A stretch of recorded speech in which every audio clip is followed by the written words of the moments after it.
Hello, sétimo ano, good morning! Bom, como vocês já estão sabendo, estamos na semana de prova, não é mesmo? E a cada dia, de acordo com as provas que vocês forem fazer, vocês vão ter algumas dicas para essas provas. Então, como hoje uma das provas é a de inglês, vamos lá para algumas dicas antes de vocês fazerem essas provas, tá certo?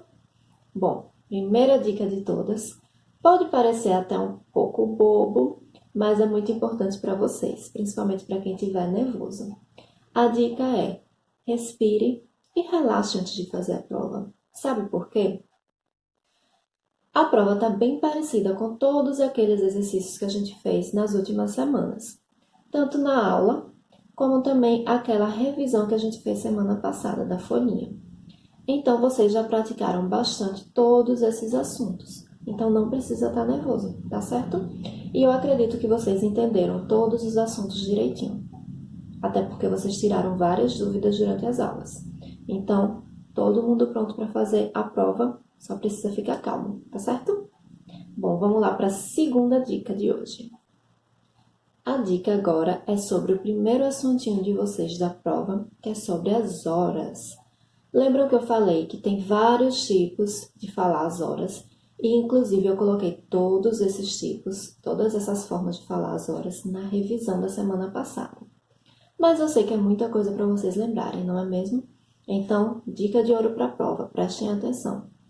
Na prova, provavelmente, eu só vou cobrar a forma mais simples que tem de dizer as horas, que é a que é parecida com como a gente fala em português.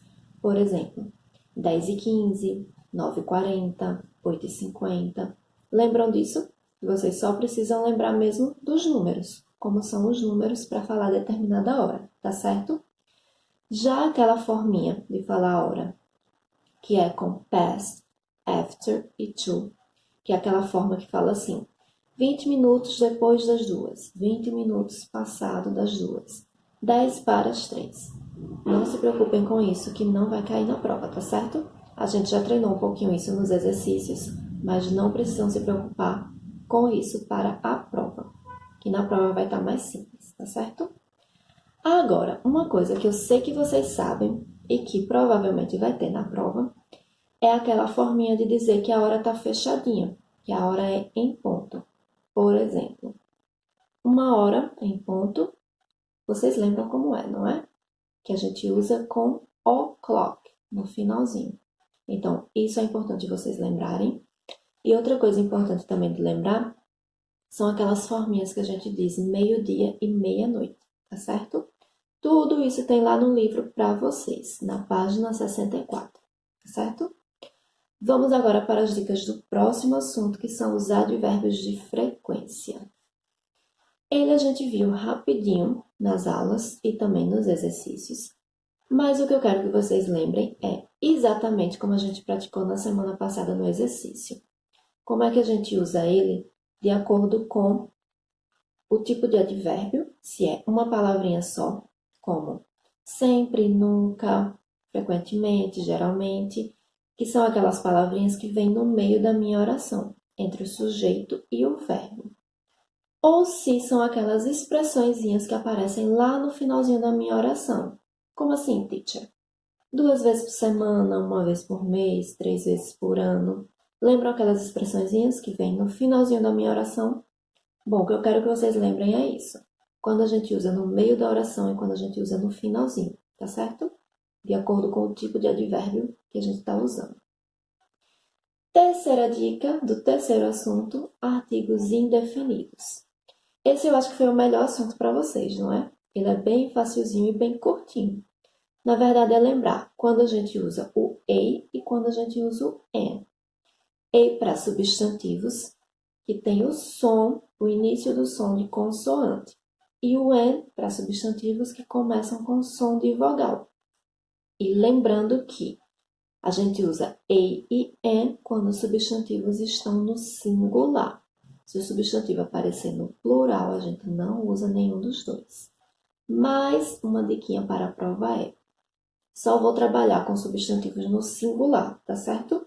Justamente para vocês saberem quando, para vocês usarem, né, um dos dois. E eu saber se vocês sabem usar o E e o N, tá certo? Bom, meu último assunto é o presente simples, para aqueles 4 sujeitos que a gente está trabalhando. I, you, we e they. Lembrem que a gente só está usando esses 4 sujeitos, tá certo? Então, só eles 4 vão aparecer na prova. Então, o que é que a gente precisa lembrar desse assunto? As regrinhas de como conjugo os verbos nas minhas orações afirmativas, negativas e interrogativas. Nas afirmativas, vocês já sabem que é só tirar o to do meu verbo. O verbo que aparecer lá entre parênteses com o to é simplesmente cortar esse to que o meu verbo já vai estar conjugado no presente. Agora, se minha oração for negativa, além de eu fazer isso, cortar o to, eu ainda preciso acrescentar 2 palavrinhas antes do verbo, que é o do, not, ou contrair elas duas e virar don't, tá certo? Então, essa foi até uma dúvida de vocês na aula passada, de acordo com as opções que tinha lá para marcar. Se na minha opção de oração negativa não aparece as 3 palavrinhas que precisa, do, not e o meu verbo, essa opção já está errada. Eu preciso dessas 3 palavrinhas para formar a conjugação do meu verbo na oração negativa, tá certo? Já a oração interrogativa, eu vou precisar de 2 palavrinhas, que é o do antes do meu sujeito, começando a oração, e o meu verbo depois do sujeito.